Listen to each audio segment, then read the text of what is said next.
Dernier réglage avant de prendre la route. Jeff sillonne la Californie à la rencontre des pompiers de l'Ouest américain. Je vais de caserne en caserne, je vais sur les incendies pour porter mon message. Ce sont mes frères et sœurs. Beaucoup ne savent rien de leur santé mentale. Ils doivent comprendre en leur fort intérieur que c'est une bonne chose de recevoir de l'aide. Cet ancien pompier de Chicago s'est reconverti dans le soutien psychologique aux soldats du feu. Car ceux qui sauvent des vies en oublient parfois la leur. Pourquoi suis-je sur les nerfs? Pourquoi je ne dors plus? Pourquoi je deviens accro? Nous devons nous poser ces questions. Car les incendies qui ravagent régulièrement la Californie font des dégâts aussi dans les casernes. 5 pompiers sont morts au feu rien que cet été. Les conditions sont extrêmes pour tous ceux appelés au front. On a des pompiers qui travaillent de 12 à 36 heures de suite sur l'incendie. Ils sont épuisés physiquement, épuisés émotionnellement, car des collègues meurent sur ces feux. Des pompiers meurent. Nous ne sommes pas des super-héros. Tout le monde a des limites.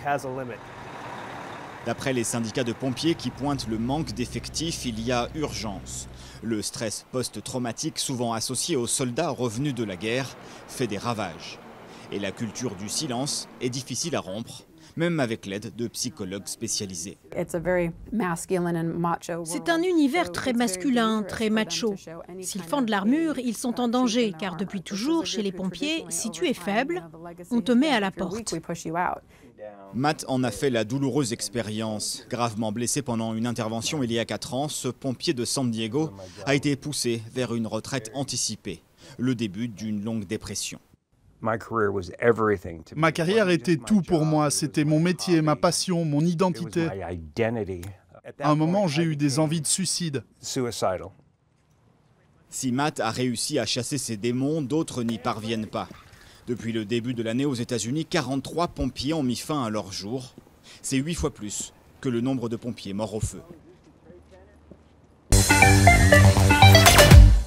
La Chine va consacrer 60 milliards de dollars supplémentaires au développement économique des pays africains, a promis lundi son président Xi Jinping à l'orée d'un vaste sommet diplomatique Chine-Afrique à Pékin. Ce soutien du géant asiatique comprendra 15 milliards de dollars d'aides gratuites et de prêts sans intérêt, des lignes de crédit et des investissements d'entreprises chinoises, a souligné Xi, alors que Pékin est volontiers accusé d'imposer à ses partenaires un endettement insoutenable. Ce 7e forum sur la coopération sino-africaine est un rendez-vous qui a lieu tous les 3 ans, alternativement en Chine et en Afrique. Parmi les invités figurent notamment les présidents sud-africains Cyril Ramaphosa, le Nigérian Muhammadu Buhari, l'Égyptien Abdel Fattah al-Sisi ou encore l'Ivoirien Alassane Ouattara. Lors du dernier sommet à Johannesburg en 2015, Xi Jinping avait annoncé une enveloppe de 60 milliards de dollars en aide et en prêts à destination des pays africains. Les entreprises publiques chinoises en mal de matières premières ont aussi investi massivement dans des pays comme le Soudan du Sud ou la République démocratique du Congo. L'influence croissante de Pékin provoque parfois des réactions vives. La semaine dernière, le président namibien a renvoyé dans les cordes l'ambassadeur de Chine qui tentait de lui expliquer ce qu'il faudrait dire lors du sommet.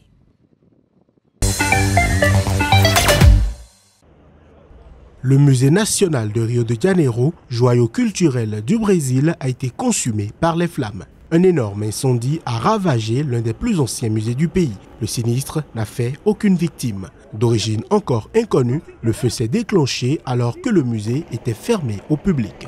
Malgré l'envoi rapide de pompiers sur les lieux, les flammes ont gagné les centaines de salles du musée, détruisant tout sur leur passage. Un coup dur pour les chercheurs, les professeurs et les étudiants. Je dirais que c'est une perte pour le Brésil parce que c'était notre histoire qui était ici. Notre histoire scientifique, notre histoire académique, l'héritage de l'époque impériale. Alors, je dirais que c'est une perte irréparable. Il y a des pièces qui ont été récupérées, il y a déjà des voitures pour rassembler ces pièces. L'équipe de sécurité de l'université suit le cours de cette opération. Créé par le roi Jean VI et ouvert en 1818, le musée national compte parmi les musées les plus anciens et les plus prestigieux du Brésil. Cette institution culturelle et scientifique d'Amérique latine possède plus de 20 millions de pièces de valeur. Wallon, 32 ans, et Kyo So-ho, 28 ans, deux reporters birmans de l'agence presse Reuters, en détention préventive depuis décembre 2017, sont accusés de s'être procurés des documents relatifs aux opérations des forces de sécurité birmanes dans l'État Rakhine, théâtre du drame Rohingya. Ils enquêtaient en effet sur un massacre de membres de la minorité musulmane dans le village de Hindin. Le directeur adjoint pour l'Asie de l'ONG Human Rights Watch considère que la condamnation en Birmanie des deux journalistes de Reuters à 7 ans de prison est clairement destinée à intimider d'autres journalistes birmans. Ce verdict est clairement destiné à intimider d'autres journalistes birmans. C'est une façon pour les militaires et le gouvernement de dire que si vous avez enquêté sur certaines choses qui sont sensibles dans notre pays, nous allons vous poursuivre. C'est un coup terrible pour la liberté d'expression et pour la liberté des médias en Birmanie. Ce qui se passe ensuite dépend vraiment de ce que fait le gouvernement civil. Aung San Suu Kyi a un peu fait l'autruche, sa tête dans le sable. Elle a essayé d'éviter tout commentaire, toute discussion sur cette question. Pour être honnête, elle va devoir décider de quel côté elle est. Est-ce qu'elle fait partie du problème ou de la solution? Le haut-commissaire de l'ONU aux droits de l'homme, Michelle Bachelet, a demandé au gouvernement birman de libérer dès que possible, immédiatement, les deux journalistes et a dénoncé une parodie de justice.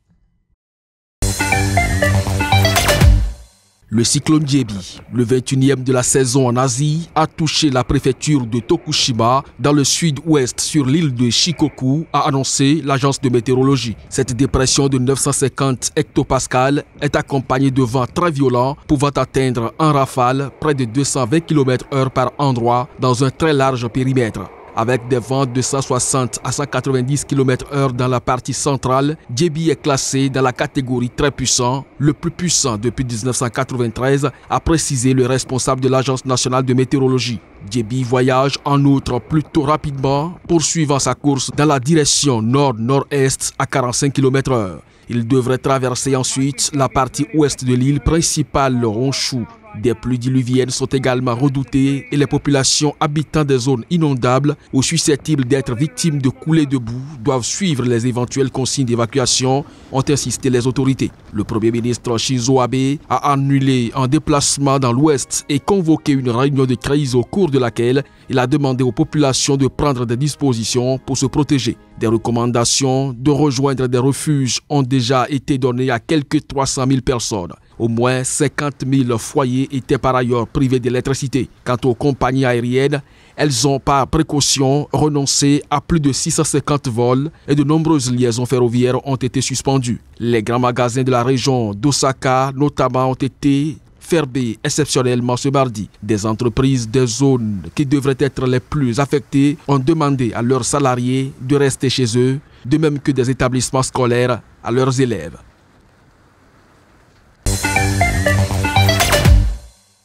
La défense de Lula envisage de déposer des recours visant à suspendre l'application du jugement par lequel le tribunal supérieur électoral l'a déclaré inéligible. L'un des recours sera adressé à l'ONU et l'autre à la Cour suprême brésilienne. Il y aura deux pétitions, deux recours avec une demande de suspension, autant sur le plan électoral que pénal, pour qu'il ait le droit d'enregistrer sa candidature dans le délai de 10 jours qui nous a été accordé, afin qu'il n'y ait pas besoin de le substituer dans les 10 jours que nous a donné le tribunal supérieur électoral. La candidature de l'ancien chef d'État a été invalidée au nom de la loi Ficha-Limpa qui interdit à toute personne condamnée en deuxième instance de se présenter à une élection. Lula, rappelons-le, purge actuellement une peine de plus de 12 ans de prison pour corruption et blanchiment d'argent. Le Comité des droits de l'homme de l'ONU avait appelé à la mi-août le Brésil à autoriser Lula à participer à l'élection présidentielle d'octobre tant que tous ses appels en justice n'auraient pas été examinés.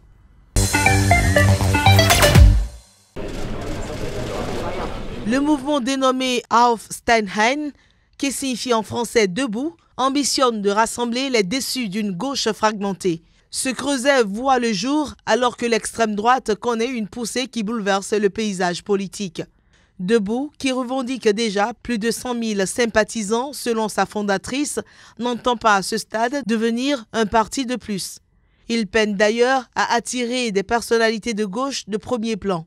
Dans une Allemagne où les électeurs de gauche sont de plus en plus déboussolés par la coalition formée par Angela Merkel entre son parti de centre-droit et les sociaux-démocrates, Aufstehen compte remettre au cœur des débats les enjeux sociaux, sans hésiter à les relier à la sensible question migratoire. Debout cible en particulier les États-régions d'Allemagne de l'Est. Ainsi, plusieurs verront leur parlement renouvelé en 2019 avec une probable nouvelle poussée de l'extrême droite qui avait atteint déjà 20% des suffrages lors des élections législatives de 2017 contre 12% à l'échelle fédérale. Les sifflets que la fondatrice de Debout avait reçus au congrès de Die Linke en juin avec des propos anti-migrants montrent que son discours ne passe pas forcément dans une mouvance de tradition internationaliste. Mais cette nouvelle aventure politique risque de dynamiter un peu plus une gauche allemande en crise.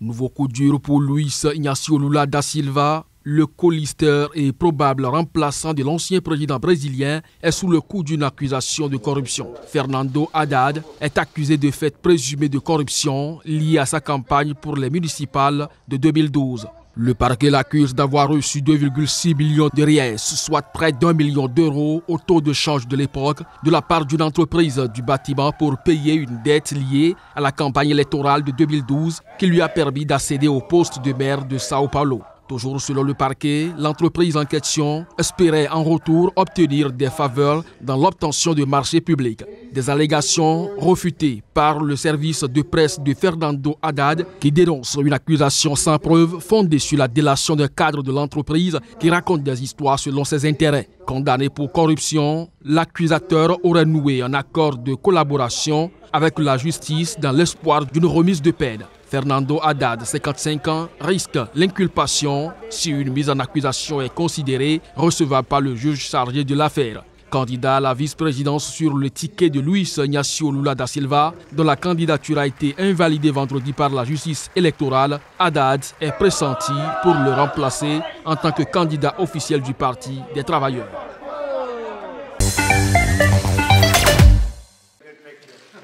Via le New York Times, un haut responsable de l'administration Trump a mis en exergue comment et pourquoi lui et d'autres proches collaborateurs de Donald Trump s'efforcent à lutter de l'intérieur contre les pires penchants du président américain. Un test qualifié de lâche par ce dernier qui dénonce une trahison.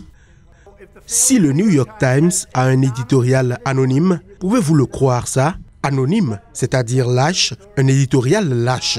Nous faisons un excellent travail. Le nombre de sondages a grimpé en flèche. Nos sondages sont excellents et, devinez quoi, personne ne me battra en 2020 à cause de ce que nous avons fait.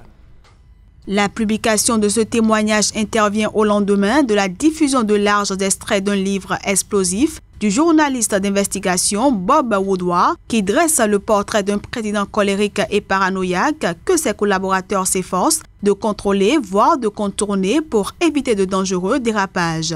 L'auteur de ce test, intitulé « Je fais partie de la résistance » au sein de l'administration Trump, souligne clairement qu'il ne s'agit pas pour lui de soutenir la démarche de la gauche américaine, mais de protéger son pays contre le comportement de son 45e président.